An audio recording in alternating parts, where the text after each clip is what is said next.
চিত্রার হাত থেকে মায়ের মুকুট বাঁচাতে পারবে কথা? সম্পূর্ণ জানতে ভিডিওটিতে একটি লাইক করে প্রথম থেকেই দেখতে থাকো।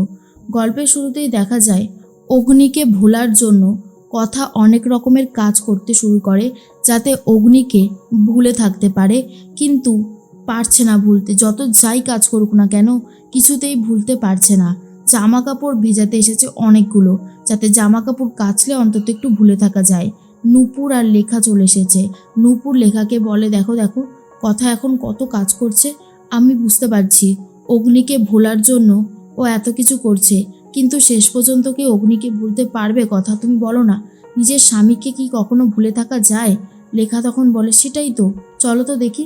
এ কথা তুমি কি করছো গো? কথা তখন বলে, আর বলো না, এই যে দেখো না জামা কাপড়গুলো খুব নোংরা হয়েছিল, তাই জন্য ভিজিয়ে কেচে দিচ্ছি। এরপরে নূপুর বলে, কিন্তু তোমার জামা কাপড় তো দিয়ে এসছিলাম, আবার এগুলো কাচতে বসলে কেন? চলো চলো ওঠো ওঠো। কিন্তু কথা তখন বলে, না না, আমাকে এগুলো কাচতেই হবে। এইদিকে ডাক্তারবাবু এসে শশীভূষণকে দেখতে থাকে আর বলে, ওনার অবস্থা তো ভীষণই খারাপ, উনি এই অবস্থায় কোনোভাবেই নড়াচড়া করতে পারবে না। তখনই কর্তাদিদা বলে, কি বলছেন কি, আমাদের বাড়িতে মায়ের কিরীটাভিষেক আছে, মায়ের পুজো এত বড়, সব কিছু তো ওনার ওপরেই নির্ভর করে অনেকটা। উনি নিজের চোখে সব কিছু দেখে, আর উনি যদি এখন পুজোতে না যেতে পারে তাহলে কি করে হবে? কিন্তু ডাক্তারবাবু স্ট্রিক্টলি বারণ করে দেয় যে সেটা সম্ভব না, উনি এইভাবে যেতে পারবে না, বোঝার চেষ্টা করুন। এরপর একটা বড়সড় কিছু হয়ে গেলে তখন কিন্তু আমি রিস্ক নিতে পারবো না। এরপর পুরোহিত মশাই বলে, আচ্ছা আচ্ছা ঠিক আছে, আপনি ওকে ওষুধপত্র যা আছে দিয়ে যান, তারপর আমরা দেখছি কি করা যায়। তখন রেণুকা বলে, কি হবে এবার? আমার তো সত্যি মনটা কেমন যেন একটু কু গাইছে। ডাক্তারবাবু ভালো করে দেখে ওষুধ দিয়ে যায়। আচার্য মশাই বলে, দেখো এখন যদি এরকম হয় তাহলে তো আর কিছু করার নেই। আর অন্যদিকে তখনই জেঠুমণি বলে, সত্যি কথা আমারও খুব টেনশন হচ্ছে, কিন্তু শরীর খারাপের ওপরে তো আর কিছু হয় না। শরীর খারাপ যখন হয়েই গেছে তখন বিশ্রামটা নিতেই হবে, এছাড়া আর কোনো উপায় নেই। রেণু তখন বলে, পুজোর দিনে যদি মানুষটা এরকমভাবে শুয়ে থাকে, কি বলবো আর, মায়ের কি তাহলে এটাই ইচ্ছে ছিল? এরপর আচার্য মশাই বলে, একটা কথা আমি বলবো, আমার বলতেও খারাপ লাগছে, কিন্তু এটা একদমই সত্যি কথা। মায়ের পুজোতে মনে হচ্ছে এবারে কোনো একটা ঘোরতর বিপদ হতে চলেছে, কারণ শুরু থেকেই কেমন যেন সব কিছু এলোমেলো টাইপের হচ্ছে, তাই আমারও ডাউটটা বাড়ছে আর কি। তখন রেণু ভাবে, এই মরেছে, আবার কি বিপদ আসতে চলেছে? একের পর এক বিপদ তো সামলে নিয়েছে কথা মা, কিন্তু এটা আবার কি বিপদ আসবে সেটা নিয়েই ভয় পেতে থাকে। এর মধ্যেই তখনই দেখা যায় যে তিলকবাবু এসে ওই মুকুটটা নিয়ে নাড়াচাড়া করতে থাকে আর বলে, এই মুকুটের পিছনে লাগিয়ে দিলাম একটা লোহা, আর এই লোহাটাকে ধরতেই পারবে না আমাদের কথা। দেখি না ওর কত বুদ্ধি, আর ও কী বা করতে পারে। কিছুই করতে পারবে না, তার সমস্ত ব্যবস্থা আমি করে রেখেছি বলেই মুকুটটার পেছনে ছোট্ট একটা লোহা লাগিয়ে রেখে দেয়। আর অন্যদিকে কথা এবারে চলে গেছে রান্নাঘরে। রান্নাঘরে গিয়ে বাসনপত্র দেখতে থাকে আর বলে, এই তো এখানে অনেক অনেক বাসনপত্র আছে, এগুলোই বরং মুছতে শুরু করি। তখনই জগাদা বলে, কি করছো তুমি? এই বাসনগুলো তো পুরো পরিষ্কার ধোয়া মোছা, এগুলো নিয়ে নাড়াচাড়া করছো কেন? তুমি তো কিছু খাওনি, তোমার জন্য আমি কিছু খাবার বানিয়ে দিই। কিন্তু কথা তখন বলে, না না জগাদা, আমি এখন কোনো কিছু খাবো না, আমাকে বাকি কাজগুলো ঝটপট করে শেষ করতে হবে। অগ্নি বিদেশে গিয়ে কাজ করতে শুরু করে দেয় আর বলে, সিজন 10 শুরু হওয়ার আগে একবার সিজন 8 আর 9টা দেখে নিই। কিন্তু তখনই মনে পড়ে যায় কথাকে আর ভাবে, মিস গোবরদেবী এখন কি করছে? নিশ্চয়ই গোবরগিরি করছে। সত্যি কি যে করছে বুঝতেও পারছি না। বাই দ্য ওয়ে, আমি ওর কথা ভাবছি কেন? অগ্নিও কিন্তু সবসময় কথার কথাই ভাবছে, দূরে গিয়েও মিস গোবরদেবীকে মাথা থেকে কিন্তু বার করতে পারছে না। এর মধ্যেই অর্ণা, প্র্যাডি, তারপর আক্কি সবাই মিলে কথা বলতে থাকে। আক্কি তখন বলে, বিগ ব্রোর জন্য না বাড়িটা একদম ফাঁকা, কায়দা কানুনে তো ঢোকাই যাচ্ছে না, মনে হচ্ছে যেন কি একটা নেই। অর্ণা তখন বলে, সব কিছু হয়েছে মিস গোবরদেবীর জন্য, ওকে আমি কোনোভাবেই ক্ষমা করতে পারছি না।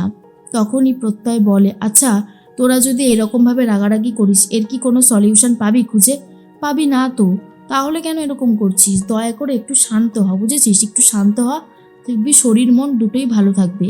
তখনই আক্কি বলে, বিগ ব্রোরও কষ্ট হচ্ছে আমাদেরকে ছেড়ে, তোরা ভাবতো আমরা এখানে সবাই মিলে আছি আর বিগ ব্রো ওখানে একা একা আছে, ঠিক আছে? এই কথাটা বোঝার চেষ্টা কর। অন্যদিকে চিত্রা মনে মনে ভাবে সমস্ত কাজ তো হয়ে গেছে, বাকিটা এবার সময় করে দেবে।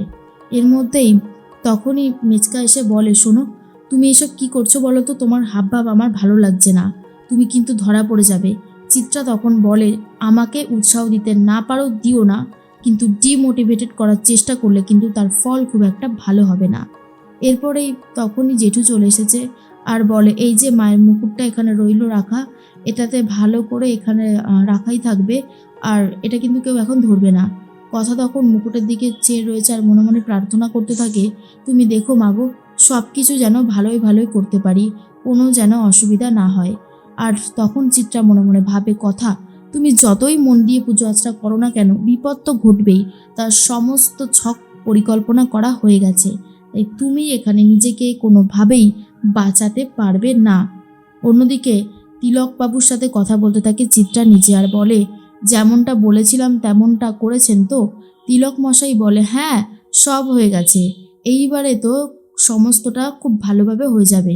তখনই চিত্রা বলে, আমার হাত থেকে দায়িত্ব কেড়ে নেওয়া হয়েছিল মায়ের ক্রীড়াভিষেকের, তাই না? এবারে বুঝবে মা আর বাবা যে কথা কোনো কাজেরই নয়, অষ্টরম্বা একেবারে। নূপুর তখন বলে, কথা তুমি কিন্তু এটাকে আগলে রেখো, ঠিক আছে? খুব সাবধানে এটাকে রেখো, এখন তুমি সারা রাত এটাকে আগলে রাখবে, আমরা কাল সকালে এসে দেখবো তুমি দরজা খুলে দিতে, তারপর আমরা মায়ের দর্শন করব, বুঝতে পেরেছো? কথা তখন বলে, ঠিক আছে কাকিয়া। এরপর কথা যেন স্বপ্ন দেখে, বাস্তবে না, কল্পনাতে, যে অগ্নি চলে এসেছে। অগ্নি এসে কথাকে বোঝাতে থাকে সবটা, আর কথাও খুব খুশি হয়ে যায় অগ্নি ফিরে আসায়, কিন্তু বাস্তবে এমনটা হয়নি, এটা পুরোটাই একটা স্বপ্ন ছিল।